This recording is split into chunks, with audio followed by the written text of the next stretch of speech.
Okay, so today we will revise chapter diversity in living organism. So let's start. First of all, need for classification of living organism. Why we classify the organism? So living organism have evolved on the earth over a million of years. There is a vast variety of living organism. Living organism show a wide range of variation also. आप जानते हैं जो living organism है वो हमारे अर्थ में बहुत सालों पहले से ये आए हुए हैं. And you can see there is vast variety of living organism. बहुत सारी वेराइटी हैं लिविंग ऑर्गेनिज्म की हमारे अर्थ पे. So living organism show a wide range of variation. बहुत सारे होने के कारण इनके अंदर बहुत सारे वेरिएशंस भी होते हैं, हमको ये पता चलता है. Now some microscopic bacteria are a few micrometer in size and some like whales and redwood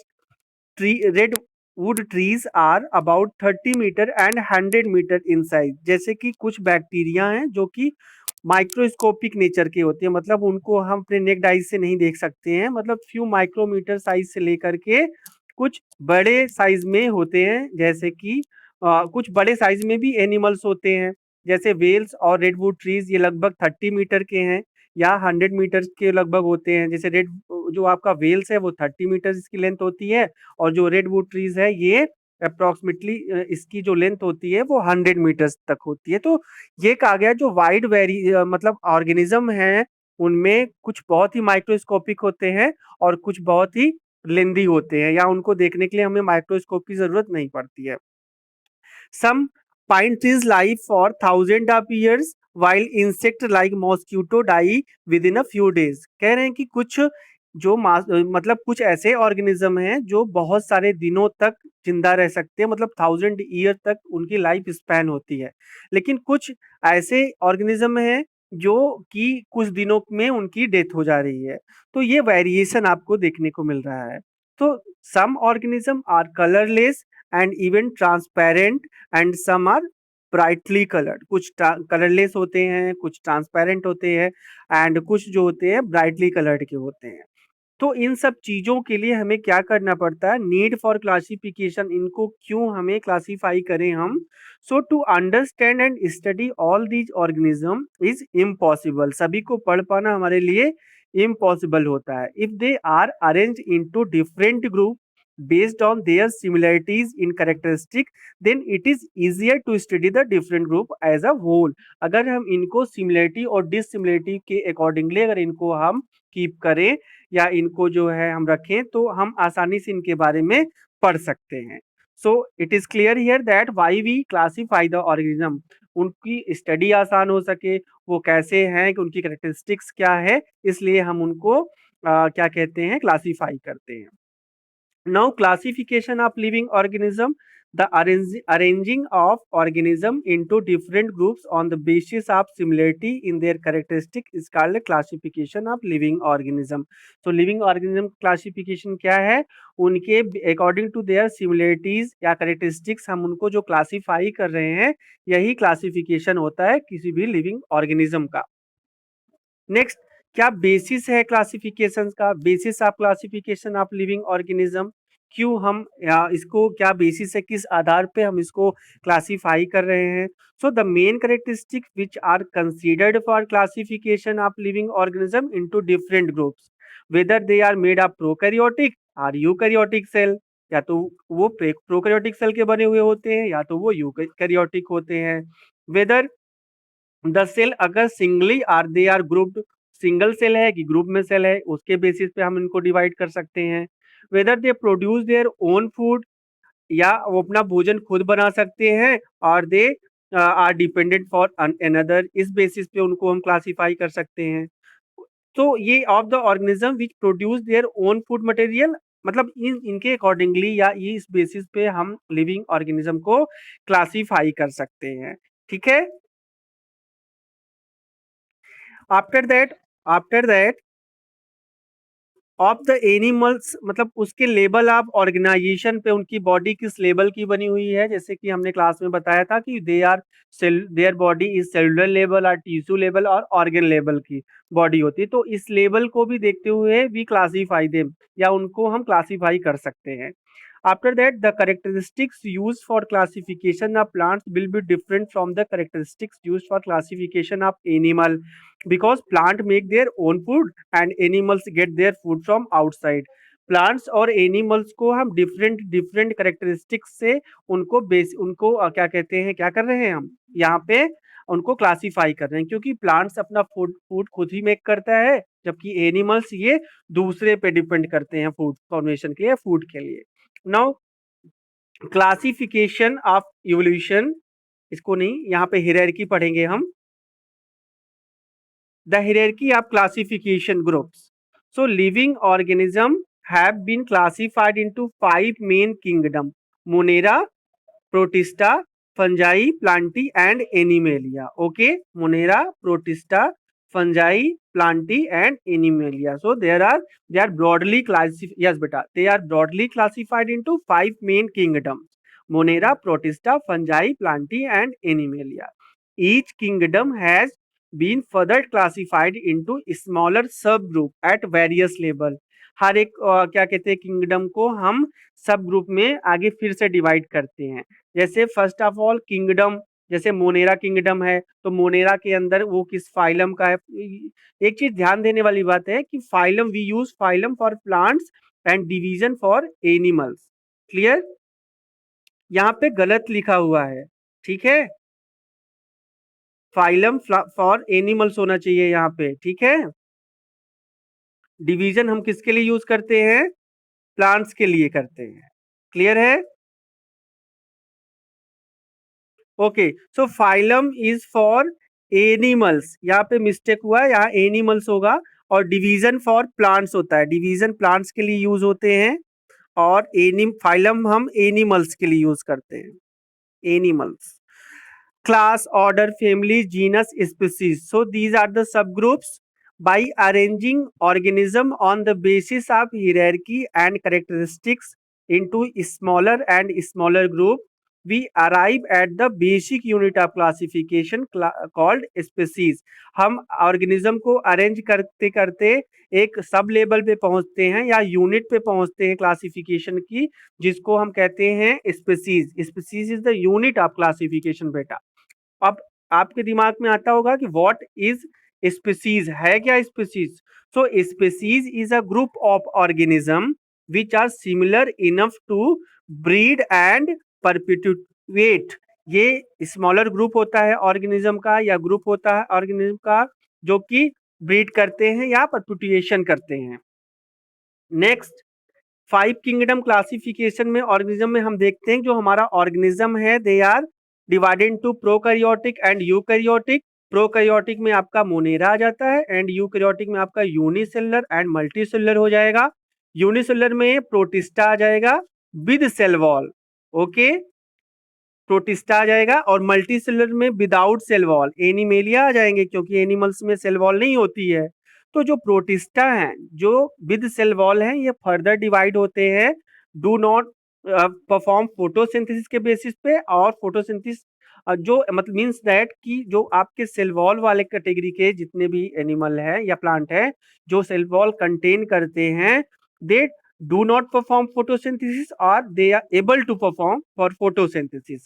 So if they do not perform photosynthesis, example इसका हो जाएगा fungi. If they are able to perform photosynthesis, so the example will be plantae. है कि नहीं? plantae आपका क्या करता है? ये एबल होता है फोटोसिंथेसिस परफॉर्म करने के लिए। क्लियर है? So first of all Monera, Monera के कैरेक्टरिस्टिक्स पढ़ेंगे। Monera are the mostly prokaryotic होते हैं, यूनिसेलुलर होते हैं, they do not have definite nucleus, उनके पास न्यूक्लियस डिफिनिट नहीं होता, मतलब मींस वेल डेवलप्ड नहीं होता है। They may are may not have cell wall, इनके पास सेल वॉल हो भी सकता है और सेल वॉल नहीं भी हो सकता है। And the mode of nutrition is autotrophic और हेट्रोट्रोपिक, मीन्स ऑटोट्रोपिक भी न्यूट्रिशन ये शो कर सकते हैं और हेट्रोट्रोपिक एग्जाम्पल में bacteria, blue green algae, cyanobacteria and mycoplasma. Next one is your protista. Protista are also, they are eukaryotic, unicellular, mostly they are aquatic, पानी में पाए जाते हैं एंड इनके बॉडी पे कुछ सीलिया लाइक या फ्लैजिला लाइक स्ट्रक्चर पाया जाता है जो कि इनको मूव करने में हेल्प करता है। और इनके मोड ऑफ न्यूट्रिशन भी वही है, सेम है मोनेरा की तरह, autotrophic and heterotrophic.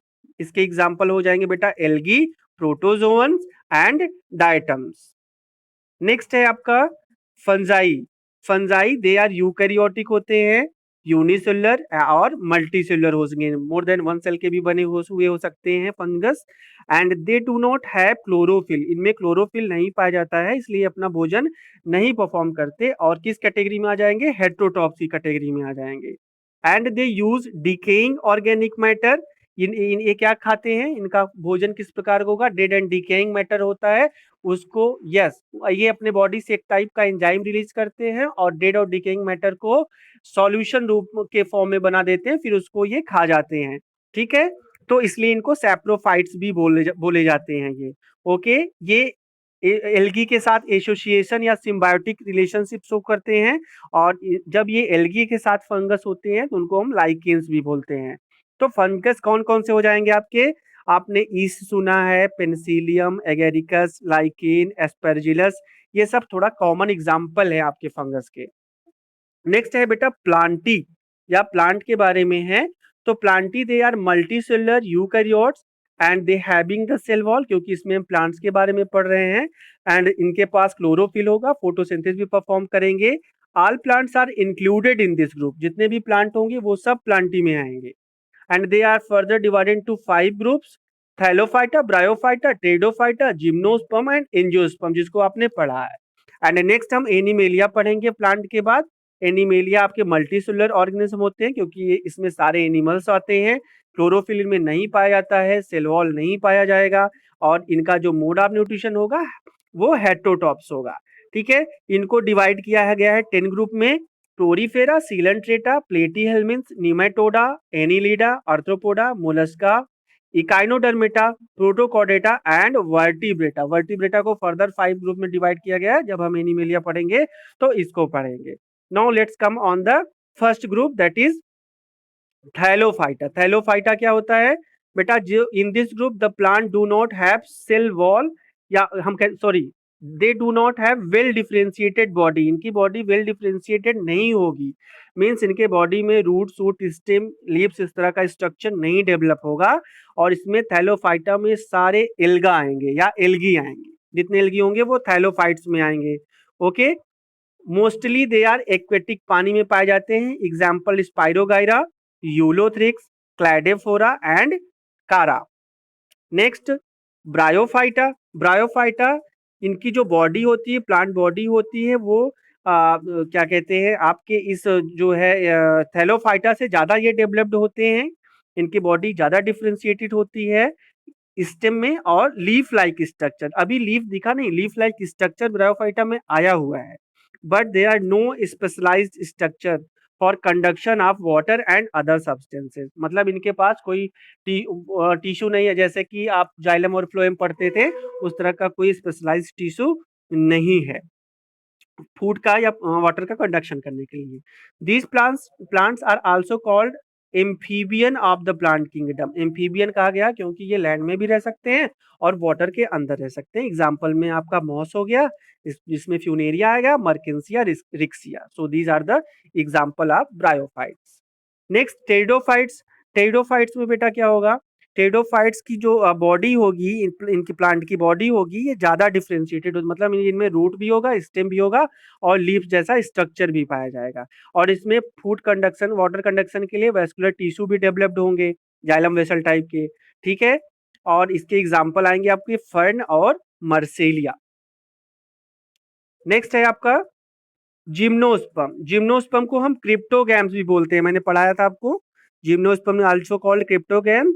So the plant of the group bear naked seed, gymno means naked and sperma means seed. इनकी बॉडी में जो प्लांट जो सीड बियर करेंगे, सीड का नेचर कैसा होगा, नेक्ड सीडेड होंगे एंड पेरिनियल होंगे, एवरग्रीन, आप हमेशा हरे भरे होंगे और इनकी स्टेम वुडी होती है। ठीक है, जैसे आप वुडी स्टेम समझते हो ना, जैसे आप रोज में देखते हो, example pinus and cycas. Next angiosperm. Angiosperm को हम फेंडोगैम्स बोलते हैं। इनकी बॉडी कवर, इनकी सीड कवर्ड होगी। Angio means covered, sperma means seed. इनमें जो सीड प्रोड्यूस होगा वो कवर्ड होगा।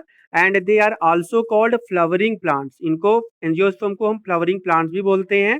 And the plant embryo in the seed have cotyledon, और इनके बॉडी में इनका जो सीड होगा उसमें कॉटिलीडन होगा। कॉटिलीडन कुछ नहीं होता, कॉटिलीडन लीव्स लाइक स्ट्रक्चर होते हैं।